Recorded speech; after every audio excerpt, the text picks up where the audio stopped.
నమస్తే, తెలుగు రాజ్యంకి స్వాగతం. నేను మీ సంధ్య. ప్రస్తుతం సినిమా ఇండస్ట్రీకి సంబంధించి ఇద్దరు వ్యక్తుల గురించి చాలా విచిత్రమైన డిస్కషన్ జరుగుతుంది. యాక్చువల్గా వాళ్ళిద్దరు ఎక్కడ అఫీషియల్గా మేము పొలిటికల్ ఎంట్రీ ఇస్తున్నామని కానీ దానికి సంబంధించి వెనకాల ఏదో చేస్తున్నామని కానీ ఎక్కడా లీక్స్ లేవు.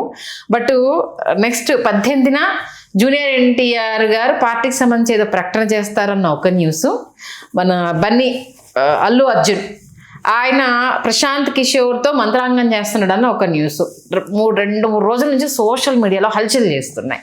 నిజంగానే పొలిటికల్ ఎంట్రీ ఇచ్చే అవకాశం ఉందా? ఇస్తే ఎలా ఉంటుంది తెలుసుకునే ప్రయత్నం చేద్దాం. Senior political analyst KS Prasad గారు మనతో ఉన్నారు. ఆయన మాటలు. ప్రసాద్ గారు నమస్తే అండి. నమస్తే అమ్మా. ఎక్కడ ఈ సదరు హీరోలు స్టేట్మెంట్ ఇవ్వలేదు, కానీ పొలిటికల్ డిబేట్ మాత్రం నడుస్తుంది. ఏంటి అసలు? ఈ దోలగొండ చెట్టు ఒకటి ఉంటుంది తెలుసు కదమ్మా, దాని పక్క నుంచి వెళ్ళినా మనకు తగిలిన అడ్డుకుంటుంది. అలాంటి దిక్కుమాల బ్యాచ్ దాపరించినప్పుడు ఎవరు చేయలేరు. ఈ సినిమా ఇండస్ట్రీ వాళ్ళు వెళ్తే ఏం కాదు, అందులో ఈ తెలుగు ఇండస్ట్రీ వాళ్ళతో దమిడిగా ఉపయోగం ఉండదు వాడికి రాజకీయ నేపథ్యంలో. ఒక ఉదాహరణకి అల్లు అర్జున్ అనుకుంటే ఏదో కింద మీద పడి మనకు ఒక మంచి యాక్టర్, జాతీయ స్థాయిలో ఒక మంచి అవార్డు తీసుకొచ్చాడు. 4 సినిమాలు చేయనివ్వండి, ఆయన వయసుకి ఇప్పుడు రాజకీయాలు అవసరం లేదు. First of all political maturity ఉన్నంత నేపథ్యం అతని దగ్గర లేదు. అర్థమైందా? రెండోది, ఈ జూనియర్ ఎన్టీఆర్ అన్నాడు గతంలో తెలుగుదేశంకి ఏదో కొంచెం ఛాయ అవసరమైనప్పుడు 2009లో ఎలక్షన్ అప్పుడు వెళ్తే 88 నియోజకవర్గాలు నాకు తెలిసి తిరిగితే ఆ కొడాలి నాని అండ్ వంశీ 2 నియోజకవర్గాలు డంకాపలసకి గెలిచే తెలుగుదేశం, అది క్యాస్ట్ బేసిక్గా. అక్కడ ఈయన సహకారంతో వాళ్ళు గెలిచారంటే కొంచెం మెజారిటీ రావడానికి ఉపయోగపడ్డాడు తప్ప తెలుగుదేశానికి ఈయన ఉదరించి చచ్చింది ఏమీ లేదు. ఈయన ప్రచారం చేసిన దాంట్లో ఆల్మోస్ట్ అన్ని నియోజకవర్గాలు ఓడిపోయారు కూడా, అన్నీ ఓడిపోయారు. రెండోది ఏంటంటే ఈ రెండే చెప్తున్నాను క్రెడిట్ ఇచ్చి, అక్కడ అన్నీ ఓడిపోయాడు, మిగిలిన 86 చెప్పాలంటే. రెండోది, ఇదంతా ఒక ఎత్తి అయితే ఈయన వాళ్ళ నాన్నగారు హరికృష్ణ తెలుగుదేశంతో విభేదించి బయటకు వచ్చాడు. మహానాడు నుంచి వాకౌట్, ఆయనతో పాటు వంశీ గారు కొడాలి నాని వాకౌట్ చేసి వచ్చాడు. అదే లాస్ట్ కదా. ఫస్ట్ థింగ్, తెలుగుదేశంతో ఈయన ఎలా అయినోడు ప్రజెంట్ ఉన్న సినారియోలో. లేదంటే అలా తాతయ్య గారి పార్టీ అంటే ఇప్పుడు లోకేష్ వాళ్ళని ఎత్తుకు కూర్చున్నాడు, రాజకీయాలే చేస్తున్నాడు అతను. ఈయన సినిమాలు 2 పడవల ప్రయాణం కాదు. ఆ పొలిటికల్ వ్యాక్యూమ్లు అల్లప్పుడు అమిత్ షా అల్లప్పుడు కలిసిన పెట్టకథకే ఇలాంటి అప్పుడు కూడా ఇలాగే సెలర్ అయిపోయారు. అవును, ఇప్పుడు మళ్ళీ సెలర్ అయిపోతాడు. రేపు 18వ తారీఖు ఏదో మరి ఆయన సినిమా సందర్భంలో ఈ మధ్య బక్క చిక్కిపోయి ఏదో చేయడానికి ఏదో మొత్తానికి అదేదో ఆ నీళ్ళు సినిమాకి ఏం ట్రైలర్ లాంచ్ ఏదో వాళ్ళ సావులు వాళ్ళకుంటాయి కదా, అది వదిలి. ఇప్పుడు నీ వల్ల వీళ్ళందరికల్లా విజయం చూసి పులిని చూసి నక్కవాత పెట్టుకుందాం అంటే కుదరదు. అక్కడ మీకు ఒక పొలిటికల్ వ్యాక్యూమ్ ద్రవిడ సంస్కృతుల్ని నుంచి అన్న దగ్గర అక్కడ వాళ్ళ పార్టీ మొనాటమీని బ్రేక్ చేసి ఇంకా ఒక అవకాశం వచ్చింది. అది ప్రజలు ఇచ్చిన అవకాశం. అవును, కానీ ఆయన ఇడి తిప్పి ఆయనకే కదా వాళ్ళ ద్రవిడ సంస్కృతిని గౌరవిస్తూ ఆ పెద్ద దిక్కైన పెరియార్ గారి సంస్కృతికి ఆయన కూడా కాళ్ళకు దండం పెట్టాడు కదా, పెరియార్ గారికి విగ్రహానికి. ఆయన వెనకాల అన్నీ ఉన్నాయిలేండి. ఇప్పుడు సాధారణంగా ఆయనకు ఒక సామాజిక వర్గం అంటగడుతున్నారు, ఏది క్రైస్తవ సామాజిక వర్గం అని. మరి శాలిన్ గారు అంత నిజంగా 6 అడుగుల ఆనపొచ్చి కింద చూస్తే జయలలితమ్మని చూడాలి. కానీ వాళ్ళ పార్టీలు 2 పక్కల కన్సిడర్ చేస్తున్నాయి కదా. ఒక క్రిస్టియన్ ప్రాస్పెక్టివ్లో ఇవాళ విజయ్ గారిని గెలిపించినా, లేదంటే గతంలో స్టాలిన్ గారిని గెలిపించినా, ద్రవిడ కల్చర్ని ద్రవిడ సంస్కృతి అనే రాజకీయ మొనాటమీని బ్రేక్ చేసిన విజయ్ కింద చూస్తున్నారు అక్కడ. అవును, ఇక్కడికి వచ్చారు కదా. మీకు ఏంటిది, మీ బాబాయిలు చిరంజీవి గారి వలన లేకపోతే పవన్ కళ్యాణ్ వలన వాళ్ళే దీర్ఘస్వమంగళి పాటలు పాడుకొని తిరుగుతుంటారు వాళ్ళ కాక. ఈ కుర్రాడు వచ్చి ఏం చేయగలుగుతాడు? అలా శుభ్రంగా చూడండి, వెనక ఒక సామెత ఉంటుంది, కూసేగాడిది వచ్చి మేసేగాడిది చెడగొట్టింది అన్నట్టు. వీళ్ళు శుభ్రంగా ఒక జాతీయ అవార్డు, మనకి నేషనల్ ఆస్కార్ అవార్డు తీసుకొచ్చి అంత సినిమాలు చేశాడు. ఎవరు? రామ్ చరణ్తో కలిసి ఈయన ట్రిపుల్ ఆర్. నెక్స్ట్ ఆయన ఆ స్థాయికి ఎదిగిన ఒక ఉన్నతమైన నటుడిని గౌరవించి ఆయన సినిమాలు చేసుకునేవాడిని, ఆయన ఉండేవాడిని. ఆయనకి రాజకీయాలతో ముడిపెట్టి ఇక్కడ పొలిటికల్ వ్యాక్యూమ్ ఎక్కడుంది? మెయిన్ ఇక్కడ మీకు రామారావు గారు పార్టీ పెట్టిన ఇది ఏంటంటే కాంగ్రెస్ ఇసుకి యాసారిపోయి మంటెక్కిపోయి ఉన్నారు ప్రజలు. అప్పుడు ఆయన జస్టిఫై చేయగలిగాడు. అదేంటి, ప్రజాస్వామ్యంలో ప్రజల కోసం the primary motive of education డెమోక్రసీది ప్రజల చేత ప్రజల వల్ల ప్రజల కొరకు అన్న దగ్గర ప్రతి దగ్గర ప్రజలతో మమేకగలిగాడు. వీళ్ళు ఎక్కడ ఉంటారు? స్టేజ్ మీద మీరు అలా అరిస్తే నేను మాట్లాడను, వెళ్ళిపోతాను అని బెదిరిస్తుంది. ఇదే జూనియర్ ఎన్టీఆర్ సభలు చూసి ఎప్పుడైనా కొన్ని ఫ్యాన్స్ చేసేది, మీరు ఇలా చేస్తే ఇలా ఉంటే నేను ఉండాలా వెళ్ళిపోవాలా, అంత పేషెన్స్ కావాలి. ఒక సభలు సమావేశాల్లో రామారావు గారికి అడ్డగా పరిగెట్టిన వాళ్ళు ఉన్నారు, రామారావు గారి మీద పడిపోయిన వాళ్ళు ఉన్నారు. నేను వెళ్ళిపోతున్నాను ఏమైనా చెప్పాడు అలాంటివి. ఎంజీఆర్ గారు ఎప్పుడైనా అలా మాటలు ఉన్నారు. వీళ్ళంతా ఏంటంటే నడమంత్రపు సీట్లాగా ఏదో చూసి ఆ విజయ్ గారు అయిపోయారు కాబట్టి నేను అయిపోయాను ఊహించుకుంటే అలా పవన్ కళ్యాణ్ చెప్పుకుని డేకొల్లరుకుని తిరుగుతున్నా నా వల్ల కావట్లేదు, మీరు నన్ను కనీసం దేకట్లేదు అని. అంటే ఇక్కడ మెయిన్ ప్రాబ్లం ఏంటి సార్, వాళ్ళు ఎక్కడ అనౌన్స్ చేయలేదు. గతంలోనే ఎన్టీఆర్ గారు నాకు తెలిసి నేను అల్లు అర్జున్ గారి టీం అనుకుంటాను, వాళ్ళు ప్రెస్ టీం వాళ్ళు అనౌన్స్ చేశారు, no nothing of that's what అని, you are not in that lines అని క్లియర్గా చెప్పేశారు. వీళ్ళంతా ఎందుకంటే ఒకళ్ళని చెప్తే బాగోదని ఇద్దరు. ప్రశాంత్ కిషోర్తో అల్లు అర్జున్ భేటీ అయ్యాడు, అది పెద్ద న్యూస్. అది ఇక్కడ కదా మళ్ళీ ఆడికే దిక్కులేదు, ఆడే బెచ్చాడు ఆడుకుంటాడు. ప్రజాస్వామ్య ద్రోహి వాడు ప్రశాంత్ కిషోర్ గడు అనేవాడు, ప్రజాస్వామ్య ద్రోహి. ఎవడైనా గ్రహించండి ఫస్ట్.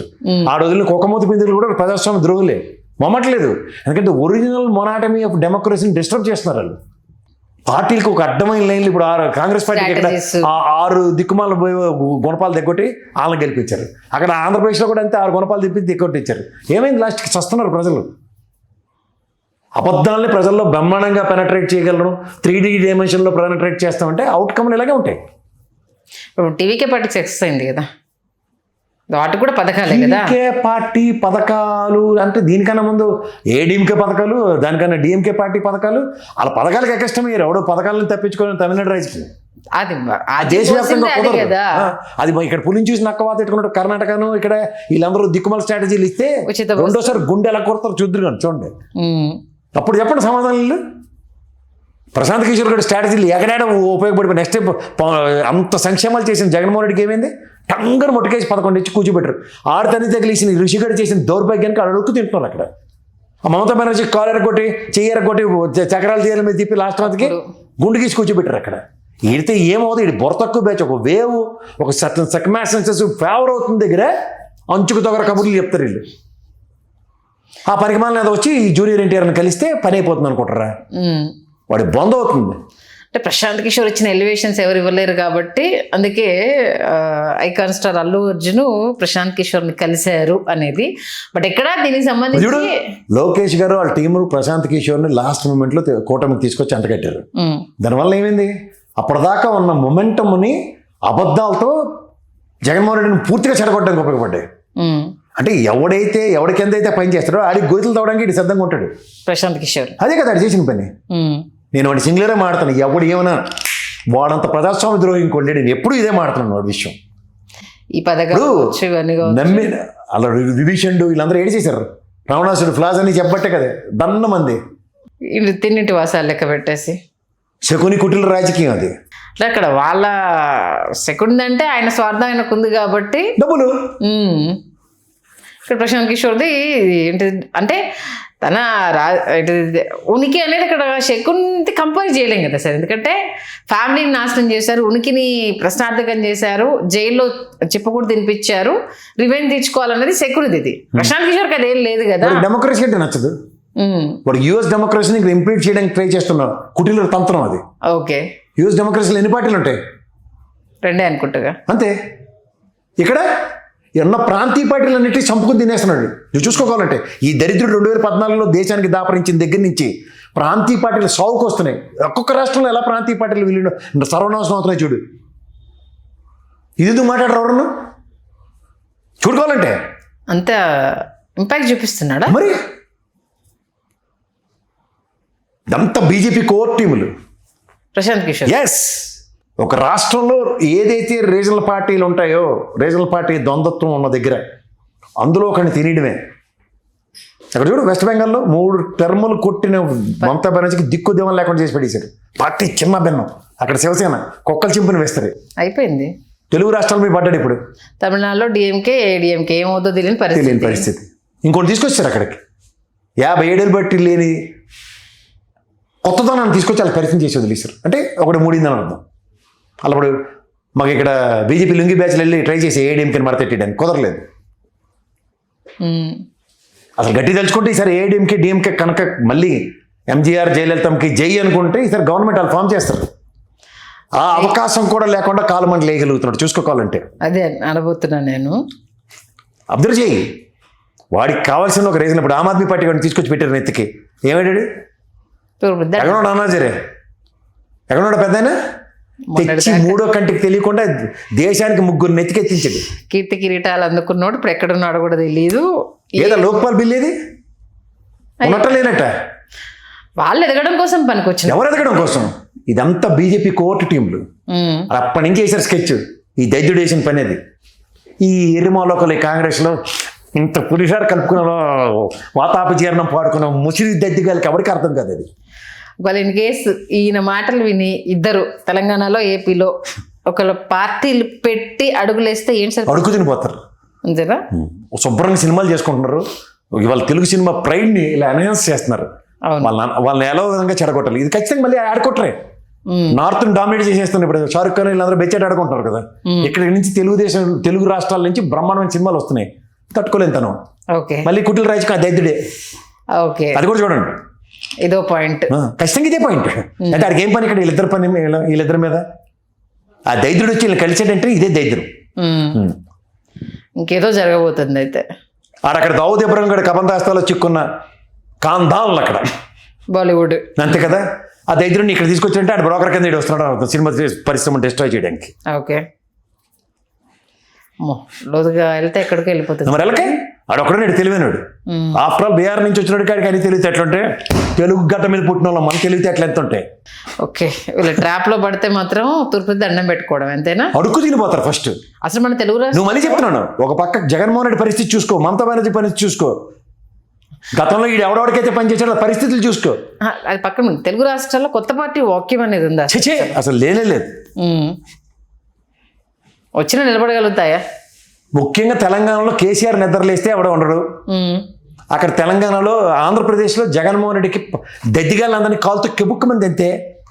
అలా అప్పుడు పులివెందులో చిన్నప్పుడు తనడం మొదలెడితే లోపల దొరికినట్టు అసలు ఏ ప్రాబ్లం లేదు ఆంధ్ర రాష్ట్రానికి. అక్కడ ఆంధ్ర రాష్ట్రం ఇంకో ప్రాబ్లం. తెలుగుదేశం కూడా ఇదే ప్రాబ్లం. చంద్రబాబు గారి చుట్టూ కూడా ఇలా పనికి మళ్ళీ దద్దిగాళ్ళు తయారయ్యారు. సార్ మీరు సినిమా హీరోలో ఉన్నారు, మీరు ఇవాళ అంబలకాయ వేయాలి, బజ్జీలు వేయాలి, చేపల కూర చేయాలని చెప్పి అడ్డమైన చెత్త దిక్కుమాల ఐడియాలు ఇస్తున్నారు. దానివల్ల అనవసరంగా అవతల వాళ్ళకి స్టఫ్ ఇవ్వడం, ప్రొఫెసర్ అవ్వడం తప్పితే ఏమీ లేదు. ఉద్దేశం మంచిదైనా నాకు 95 నుంచి చూస్తున్న చంద్రబాబు గారు ఇంత ఖాళీగా ఈయన ఇప్పుడు ఉంటాడు అనుకుని నేను బిక్కచచ్చిపోతున్నాను. చాలా మంది ఇది రైజ్ చేశారు సార్ పాయింట్ ని. ఇది ఆయన పంథా కాదు, ఆయన స్టైల్ కాదు ఇది అనేసి. ఇంత ఖాళీగా ఆయన ముఖ్యమంత్రిగా ఉండి ఇలా ఎలా ఉంటాడు నాకైతే అర్థమే కాలే. పెన్షన్లు ఇవ్వడానికి ఆయన అసలు ఈ సేవ మీ సేవ అట్లా అద్భుతాలు సృష్టించిన వ్యక్తి అతను. తప్పదు కదా సార్, ఇప్పుడు జనాల్లో లేకపోతే మర్చిపోతారేమో అన్నట్టు అయిపోయింది పరిస్థితి. ఎంత అడ్మినిస్ట్రేషన్ సులభతరం చేసిన సచివాలయాలు ఉన్నప్పుడు కబడ్డీ ఆడించుకుంటాడు ఆయన. ఒక్కోసారి తెలియకుండా ట్రాప్ లో పడిపోతుంటారు కదా, ఇలా వెళ్ళకపోతే కష్టం సార్ అనేసి. ఈ బ్యూరోక్రాట్స్ గారు ఉంటారు చుట్టూ వాళ్ళు ఇస్తారు అసలైన. ఓకే, ఆ తిత్తిగాడు గ్యాప్ ఉంది వాళ్ళ సినిమాలో. సార్ అద్భుతం అన్నప్పుడల్లా అలా జగన్మోహన్ రెడ్డికి అదే డెంట్ పడింది. ఇక్కడ చంద్రబాబుకి రెడీగా అదే ఉంది. ప్రతిసారి చంద్రబాబు బ్యూరోక్రాట్ చేతిలో మోసపోతుంది. ఓకే, మొత్తానికి అయితే ఇప్పుడు అనవసరంగా వచ్చి సినిమా కెరీర్ నాశనం చేసుకోవడం తప్పితే అది ఖచ్చితంగా బాలీవుడ్ వాళ్ళు ఆ దావుద్ గడ్ గ్యాంగ్ గల్ వచ్చిన ట్రాప్ కి ప్రశాంత్ కిషోర్ డబ్బులు ఇస్తే ఏ దిక్కుమాల పని చేస్తాడు. ఓకే, మన వాళ్ళు ఆ ట్రాప్లు పడే అంత పరిస్థితి ఉందంటారా? కొంచెం నీకు ఎప్పుడైతే అలా బబ్లీ గని తీసుకొచ్చి ఇప్పుడు సినిమా ప్రొడ్యూసర్లు చెప్తున్నారో ఈ ప్రాన్ ఇండియా అన్న కాన్సెప్ట్ ఎప్పుడైతే ట్రై చేస్తున్నారో పాన్ ఇండియా బగరాలు దొరికినట్టే. అంతేనా? ఆ డ్రాఫ్ట్ లో ఇది ఒక భాగం, ఇది ఖచ్చితంగా భాగం. ఓకే, ఎందుకంటే నువ్వు తెలుగు ఇండస్ట్రీ ఎప్పుడైతే డామినేషన్ స్టార్ట్ అయిందో శాసించే స్థాయికి వెళ్ళి అక్కడ తట్టుకోలేరు. మామూలు కడుపు మంట కాదు. చిరంజీవి గారు గత ఇంటర్వ్యూలు చూడు, ఒక్క మహనీయుడు ఫోటో లేదు మంది. అవమానాలు తెలిసిన వ్యక్తి అయినా. అవును, చాలా సందర్భాల్లో సినిమా ఐకానిక్ పర్సనాలిటీలో చిరంజీవి గారిని టవరింగ్ పర్సనాలిటీ కింద చూడాలి. ఎందుకు చూడాలంటే ఆయనకి కక్కడొక్కల కన్నా చిత్ర పరిశ్రమకు జరిగిన అన్యాయం మీద పూర్తి అవగాహన ఉన్న వ్యక్తి. ఎందుకంటే ఎన్ని అవార్డ్స్ మిస్ అయ్యాయి అనేది ఆయన కళ్ళతో చూశారు కాబట్టి, ఎన్ని సినిమాల్ని తొక్కారు వాళ్ళని ఎలివేట్ చేసుకోవడం కోసం అనేది. మనతో నటిస్తూ ఒక్క ఓటు మనకు వేయడానికి ఎంత ఇబ్బంది పడ్డారు అన్నది అది చాలా సందర్భాల్లో విన్నాం కూడా మనం. ఓకే, మొత్తానికి అనవసరంగా ట్రాప్. నిజంగా మంచి ఆరటరీ స్కిల్స్ ఉంటే చిరంజీవి గారు ఇలాంటివి గ్రంథాలు రచించవచ్చు. కానీ పొలిటికల్ గా ఆయన అనుభవం అంటే ఆయనకి భావ ప్రకటన కొంచెం నియంత్రించబడిపోతుంది. ఆయనకి భగవంతుడు ఆ వరం ఇవ్వలేదు. ఈ సినిమాలకి సగం మందికి అదే. బాలకృష్ణ చూడు గాబరా పడిపోతారు అసలు డైలాగులు రావు. అది సినిమా డైలాగులు అయితే అనర్గంగా చెప్పేసాడు. కానీ ఈ విషయంలో ఆయన చిరంజీవి గారిని మెచ్చుకోవచ్చు సార్, కొంత నాలెడ్జ్ పరంగా. అంటే ఆయనకి లోపల చాలా ఉంటుంది, బయటకు ఎక్స్ప్రెస్ చేయలేదు. ఎక్కడ ఏది తప్పుపడతారో అన్న ఆ భయం, ఆ పర్ఫరీలో ఉండిపోతాడు ఆయన. కానీ ఆయన దగ్గర చాలా సబ్జెక్ట్ ఉంటుంది సినిమా పరంగా. రీసెంట్ రామ్ చరణ్ ది అవార్డుకి సంబంధించి వచ్చినప్పుడు అవార్డ్స్ ఎలా ఇస్తారో ఎందుకు ఇస్తారో నాకు తెలుసు అనేసి ఒక స్టేట్మెంట్ ఇచ్చారు. అల్లు అర్జున్కి వచ్చింది కాబట్టి తట్టుకోలేక ఈ స్టేట్మెంట్ వచ్చింది అనేసి నరేషన్ తీసుకొచ్చారు. బట్ ఆయన గతంలో ఎక్కడ మిస్ అయింది అన్న దానికి కావచ్చు, శంకరాభరణానికి సంబంధించి కావచ్చు, మన తెలుగు సినిమా కె విశ్వనాథ్ గారు తీసిన సినిమాలకు సంబంధించి కావచ్చు, ఎందుకు రాలేదు అన్న ఆ నరేషన్లో ఆయన చెప్పారు అన్నది అక్కడ ఉన్నది. బట్ దానికి ఎలా ఆపాదించారు, మేనల్లుడికి వచ్చింది, అల్లు అర్జున్కి వచ్చింది, కొడుకు రాలేదన్న అక్కస్తోటి ఇలా మాట్లాడాడు. ఆయన వాళ్ళ ఫ్యామిలీ గురించి ఎవరికైనా తెలిసి మాట్లాడమంటే మాట్లాడమండి, అలాంటి వాళ్ళతో మాట్లాడచ్చు, అవసరం లేదు కదా. ముఖ్యంగా అల్లు అరవింద్ గారి ఫ్యామిలీ అండ్ చిరంజీవి గారి కొణిదెల ఫ్యామిలీ వాళ్ళు ఒక సర్కిల్లోనే ఉంటారు, బయటికి రారు వాళ్ళు బయటికి మాత్రం ఏదో అనిపిస్తుందేమో కానీ చిరంజీవి గారు అండ్ ముఖ్యంగా అల్లు అరవింద్ గారి బాండేజ్ ఇస్ టోటలీ డిఫరెంట్ ఆ ఫ్యామిలీస్తో. ఖచ్చితంగా పవన్ కళ్యాణ్, నాగబాబుది అది వేరే సంగతి, కానీ but as far as their families are concern they have their own concerns. మరి చాలా మందికి తెలియదు అది. అంటే ఇప్పుడు అల్లు అర్జున్ విషయంలో ఏంటంటే మొన్న పుష్ప ఇన్సిడెంట్, తొక్కిసలాట, స్టేజ్ పైన కాలు మీద కాలేసుకుంటే సీఎం ముందు మనం తగ్గాల్సి వచ్చింది, ఈ నరేషన్స్ అన్నింటినీ కలిపి అల్లు అర్జున్ నిజంగా పొలిటికల్ ఎంట్రీ ఇస్తాడు అనేసి ఒక స్టోరీ అల్లేస్తున్నారు. ఎలా బాగుందా పని, అంతేనా? ఒక్కొక్కరికి ఒక్కొక్క పందా ఉంటుందమ్మా. పోస్చర్ కొంతమంది ఆ పోస్చర్కి అలవాటు పడిన వాళ్ళు ఆటోమేటిక్గా కాలు తీసుకెళ్ళి కాలు వేసుకుంటారు, కొంతమంది కాళ్ళు ఊపుతూ ఉంటారు. సీఎం ఇట్లా చూడగానే కాలు మీద కాలు తీసేసాడు అల్లు అర్జున్ అనేసి మామూలు మిమ్స్ రాలేదు కదా అవి. ఇప్పుడు నాకు కాసేపు కాలు నొప్పి పెడతాను, తీసి యువతల కాలు వేసుకుంటే నేను అడిగిన ప్రశ్నకి భయం పడిపోయి ప్రసాద్ గారు కాలు మీద కాలు తీస్తారని కర్మ అనిపించుకోండి, నాకే సంబంధం. ఓకే, మొత్తానికి ట్రాప్ లో పడొద్దని మాత్రం సలహా ఇస్తున్నారు. నేను సలహా ఇవ్వను, ఇది వాస్తవం తెలుసుకుంటే చాలు. Believe anybody, don't believe Prashant Kishor. ఏ పార్టీ వాడైనా నెమ్మరా అడుగు తినిపోతారు, ఆడికే పనికిరాని వాళ్ళందరం తీసుకొచ్చి మీనెత్తికి పెట్టుకుంటే ఏం చేయాలి? పాపం చంద్రబాబు గారు చూడు, రవీంద్ర శర్మ గారిని పెట్టి ట్రైనింగ్ ఇవ్వలేక చచ్చిపోతాడు ఆయన. వాళ్ళు అందులో అంత స్ట్రాటజీ, తన సొంత పార్టీని తను గెలిపించుకోలేకపోతే తనే గెలవలేకపోయాడు. ఆడికి దిక్కులేదు కానీ మనకేంటి.